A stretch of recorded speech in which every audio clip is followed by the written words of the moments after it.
Que o seu dia e a sua semana sejam abençoados. Hoje a gente vai abrir um texto com quase 3.000 anos, mas que, nossa, parece que foi escrito para os jornais de ontem. É o capítulo 14 do livro de Isaías, e para guiar a gente nessa jornada temos, assim, duas ferramentas principais.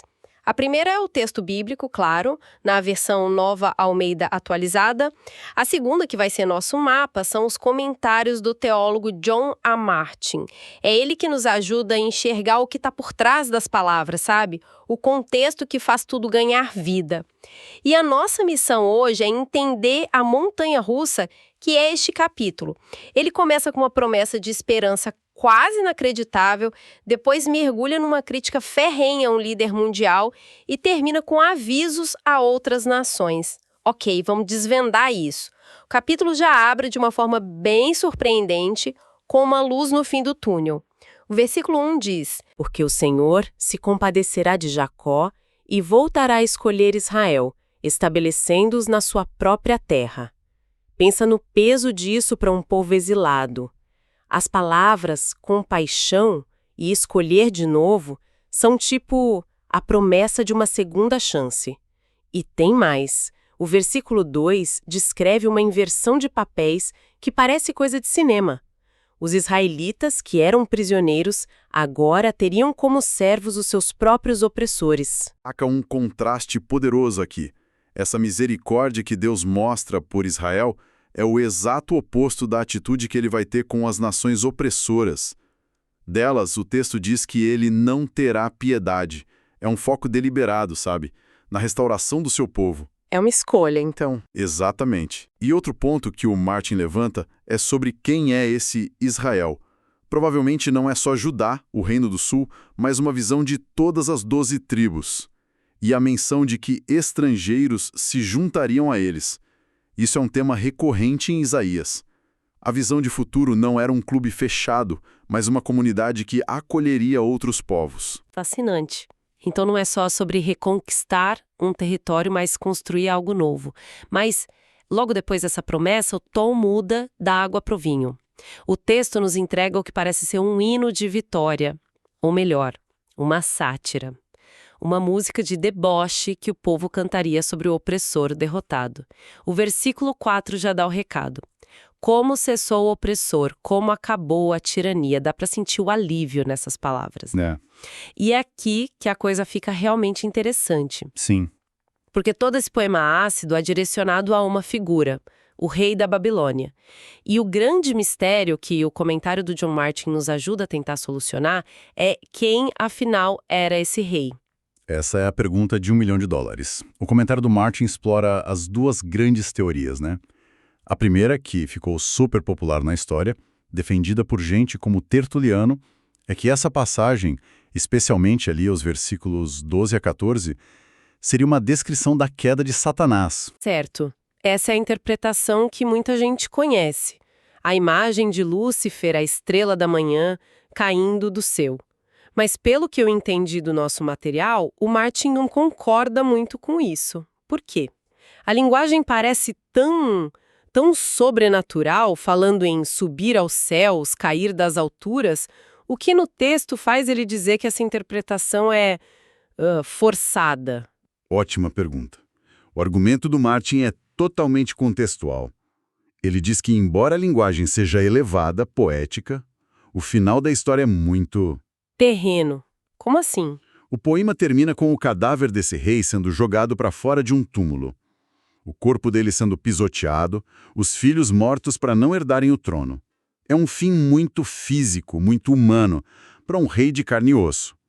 A sugestão dele é, antes de pular para uma interpretação alegórica, vamos ver se o texto se encaixa num evento histórico. E ele acha que se encaixa. Ok, justo. Se não é Satanás, quem é o principal suspeito? O candidato que o Martin propõe e que muitos estudiosos hoje aceitam é Senaqueribe, o rei da Assíria. Ele reinou ali de 705 a 681 a.C. Peraí, isso é confuso.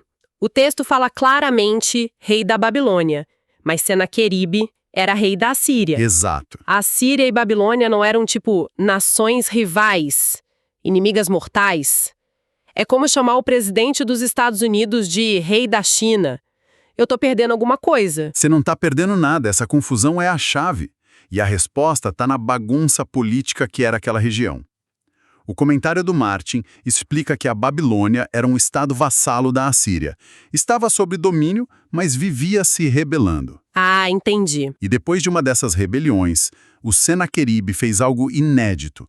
Em 689 a.C., ele marchou sobre a Babilônia e a destruiu completamente. Ele chegou a desviar canais para inundar a cidade. Foi de uma crueldade brutal. Nossa! E depois disso, ele se declarou rei de ambas as nações. Então, chamar a si mesmo de rei da Babilônia não era um erro.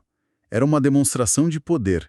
Era ele dizendo, eu destruí este lugar e agora ele é meu. Uau! É como um CEO que compra a empresa rival e coloca o nome dela no próprio cartão de visita só para humilhar. Exatamente. E o perfil do Senaqueribe bate com tudo no poema. A arrogância, o poder que fazia o mundo tremer e, crucialmente, a queda dele foi repentina e violenta. Ele não morreu de velhice, foi assassinado no templo pelos próprios filhos. A vida dele se encaixa na sátira como uma luva. E que sátira! O poema pinta um quadro impressionante da chegada dele no mundo dos mortos, no Sheol. O texto diz que o Sheol inteiro se agita para recebê-lo, os espíritos de outros reis se levantam de seus tronos, mas não para prestar homenagem, e sim para zombar dele. Eles dizem basicamente, olha só, então você ficou fraco como nós, se tornou um de nós. É humilhação total. E a imagem final é, nossa, é devastadora. Sua cama agora é de larvas e sua coberta de vermes. O que é fascinante aqui, e que o Martin aponta, é a personificação do Sheol. Não é só um lugar, é quase um personagem. É descrito como um grande salão do trono no submundo. Certo. E a chegada desse tirano causa espanto, porque em vida ele se achava um deus. Mas na morte, ele é igual a todo mundo. Toda a sua glória, o som das harpas, tudo se foi. Ele está fraco, sujeito à decomposição. A grande lição é que a morte é o grande nivelador. Isso nos leva à passagem mais famosa, versículos 12 a 15, o coração da ambição desse rei. O poema grita, veja como você caiu do céu, ó estrela da manhã, filho da alva. E depois revela os pensamentos dele, subirei ao céu, exaltarei o meu trono acima das estrelas de Deus, serei semelhante ao Altíssimo. Se isso não é sobre Lúcifer, o que significa essa metáfora da estrela da manhã? É uma metáfora genial para poder político. Como o comentário do Martin nos lembra, a estrela da manhã é o planeta Vênus. Ele brilha intensamente no céu pouco antes do amanhecer. Parece o rei da noite. Sim. Mas assim que o sol nasce, ele desaparece. Some. É a imagem perfeita de um poder que é incrivelmente brilhante, mas totalmente passageiro. Domina por um momento e no seguinte já era. E essa parte de subir ao céu, se sentar na montanha da congregação, isso era um lugar real? Era um lugar mitológico. Para os povos daquela região, o Monte Zafon no norte era como o Monte Olimpo para os gregos, a morada dos deuses. Ah, entendi. Então, quando esse rei diz que vai colocar seu trono lá, ele está reivindicando um status divino. Ele está dizendo, eu não sou só um rei, eu sou um deus. É o auge da arrogância. E a resposta do poema é imediata, mas você descerá ao mundo dos mortos, ao mais profundo do abismo. Da maior altura para a maior profundidade. Então, depois de toda essa poesia, qual é a lição final que o texto quer deixar sobre esse tirano? Os versículos 16 a 21 deixam isso bem claro. O Martin enfatiza que o ponto é mostrar que até os líderes mais invencíveis são só mortais. As pessoas no Sheol olham para ele e perguntam, incrédulas, é este o homem que fazia a terra tremer? A queda é grande demais. Exato, e o fim dele é a desonra máxima para um rei da antiguidade. Ele não tem um funeral real, seu corpo é jogado fora, pisoteado, e a maldição se estende aos filhos, para que a dinastia seja apagada. O objetivo era destruir o legado dele para sempre. Ok, então o poema destrói a imagem desse rei. Mas o problema não era só ele, era o império por trás dele. E parece que o capítulo ainda não terminou com a Síria, né? Exato, a câmera se afasta do indivíduo para focar na nação. O comentário do Martin sugere que os versículos 24 a 27 são um oráculo separado, mas ligado ao tema. Agora é Deus falando diretamente. Como pensei, assim será. Esmagarei a Assíria na minha terra. A menção de esmagar a Síria na minha terra provavelmente se refere à destruição do exército do Senaqueribe quando ele cercou Jerusalém. Certo. A mensagem aqui é sobre soberania. É Deus dizendo: vocês acham que estão no controle, estão enganados. Meus planos não podem ser frustrados. E quando a gente acha que acabou, o capítulo dá mais uma virada e aponta para um vizinho, a Filístia. E tem um aviso muito estranho ali no versículo 29. Não se alegre toda a Filístia por estar quebrada a vara que os feria. Isso parece contraintuitivo.